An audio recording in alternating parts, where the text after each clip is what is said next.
Good morning, everyone. Clint McLaughlin here, Midwest Market Management. I got Riley Sykart on with me here today. It is Tuesday, April 21st. We are officially in corn and soybean planting dates here in the Midwest, Riley. Maybe a little cooler, slower start than we would hope for, but overall, let's jump into some U.S. weather from a national yield perspective and see what it is we're working with here today. Sounds good. I think the one thing before we get too far into it, farmers have been really spoiled the last few years and been able to get in the field right when those insurance dates start. And I've had a lot of guys saying, shouldn't the markets be rallying more because we're not in the field yet? And the simple answer is no. It's April 21st. But good thing to point out, I think, that a lot of guys are looking at the markets and wondering why it's not rallying more. And I think that's a key reason why. Look at the calendar. I mean, calendar hasn't turned to May yet. But before we get into the actual weather maps, planting progress numbers came out. Corn at 11% planted compared to a 9% average. So reason we're ahead, it's pretty simple. Southern half of the U.S., the Delta, Southern Illinois, Southern Indiana, even Ohio, those regions that were drier are able to get in the field quicker, which I'm sure that's just mind-boggling for you, Clint. I mean, they're dry so they can get in the field quick. Yeah. So moving ahead, soybean planting progress, same situation. We are ahead, 5% is the average, 12% current. The one thing I would add to beans, we mentioned it last year, I think a big switch of people are putting beans in the ground before corn. I think that's something that's continuing to grow every year. And our average, I think we can continue to run ahead of average in terms of bean planting, just because more people are putting either corn and beans in the ground at the same time or people doing beans first. So one other thing to add, wheat conditions were unchanged from last week. But as we're looking in that western region, South Dakota did catch a little bit of rain. That's why their conditions are up. And Nebraska, Kansas, they're still dry. That's not any fresh or new news. The one thing I can't comment on, I don't have any information. North Carolina down 13%. And I don't have anything to say as to why, but wheat conditions still not great. And that's definitely keeping, I think, a little bit of a weather premium into this market. So, all right, moving ahead here, temperatures 1 to 5 day. Fairly warm through pretty much through the whole Midwest, going down to the south, 70s to 80s. Regions of North Dakota staying cool, but other than that, pretty solid temps, giving guys an opportunity to dry out and get in the field. What's not very fun to look at, the 6 to 10 day, this is coming around Friday. Cold front supposed to come back in, and temperatures are looking to cool off. So I know that is going to deter some people in the north. I mean, if you're looking in North Dakota, some regions of South Dakota, 40-degree highs isn't exactly good planting conditions when you're going to have lows below freezing. So be interesting to see, what are your thoughts, like with this treated beans, will they plant them anyway, waiting on the heat to come in and they're in the ground, or you think they'll hold off? I think it really depends on your soil temps. If your soil temperatures are at least close to 50 or around 50, guys might be willing to slap beans in the ground.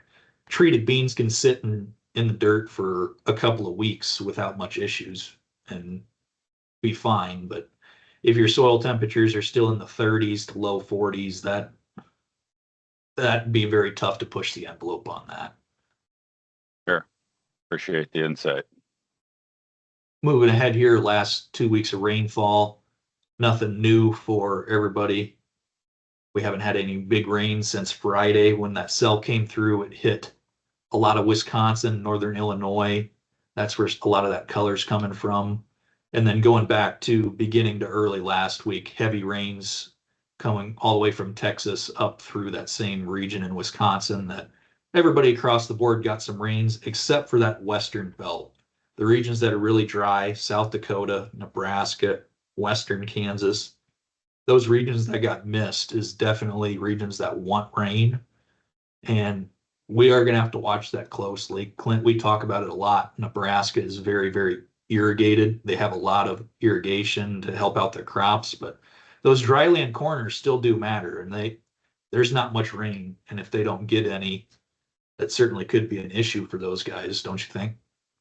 Yeah, and at some point it even has an impact on the irrigated ground, and then that's a cost factor too. Like running them pivots isn't free, so it's an issue. And then the bigger issue, I guess, and my bigger concern for me is we're putting so many acres into corn in the Dakotas, and I mean, the yield variation that can come out of that based on dry and not dry, I mean, can literally be on a state level like 60, 80 bushel to the acre, or more, so it could be a big variation. And if this pattern continues where, it's pushing the moisture up from the Gulf Coast to like Wisconsin, it's leaving out everything to the left, to the northwest, to the Dakotas, Nebraska, and then also the more of the southeast, Illinois, Ohio, and all of that, which, I mean, that's some pretty high stakes real estate, what I'm saying, for corn and soybeans that are, we'll see if that pattern shifts, but feels like that pattern's been pretty prevalent, I mean, even going back into winter with snow and all that. So, well, I can tell you if the pattern shift is coming. No. 1 to 5 day chances of rain. Sounds like storms across a very similar region to what we were just looking at Thursday to Friday. These maps are showing amounts sub 1 inch, except for in Texas. And they've been changing pretty consistently every day for this cell. I've seen as much as 2 inches, and I've seen as little as 1/4 of an inch throughout that whole region. So we're gonna have to watch and see. But you mentioned it, that whole western belt's gonna get missed by this again. So yeah, 6 to 10 day is a little different. This is why some talks today that wheat is not having more of a bullish rally. There are some rains starting to be shown in that 6 to 10 day. Personally, it's very hard to trust that 6 to 10 day outlook. It can change so much between now and when we get to it. But there are some rain potentials out there, along with those cool temperatures that could slow down planting. But the reality is getting rain this time of year ends up being more of a benefit than a detriment.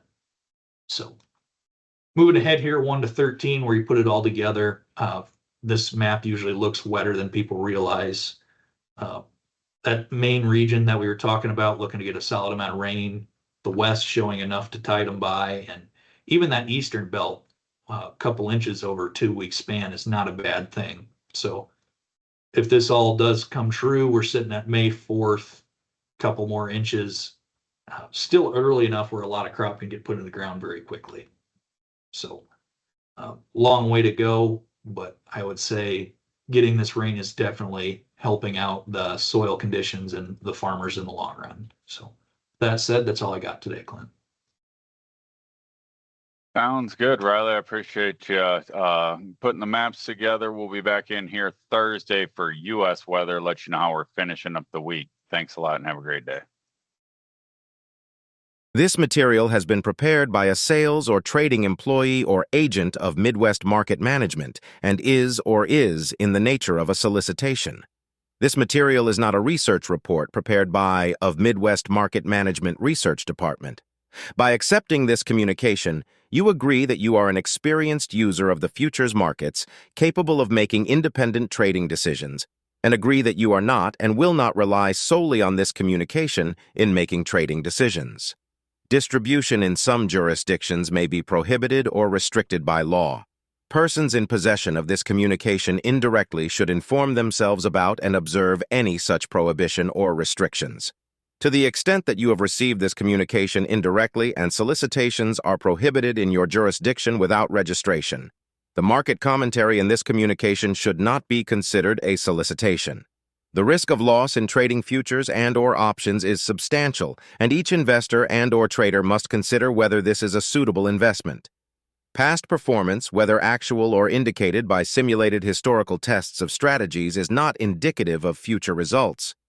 Trading advice is based on information taken from trades and statistical services and other sources that of Midwest Market Management believes are reliable. We do not guarantee that such information is accurate or complete, and it should not be relied upon as such. Trading advice reflects our good faith judgment at a specific time and is subject to change without notice. There is no guarantee that the advice we give will result in profitable trades.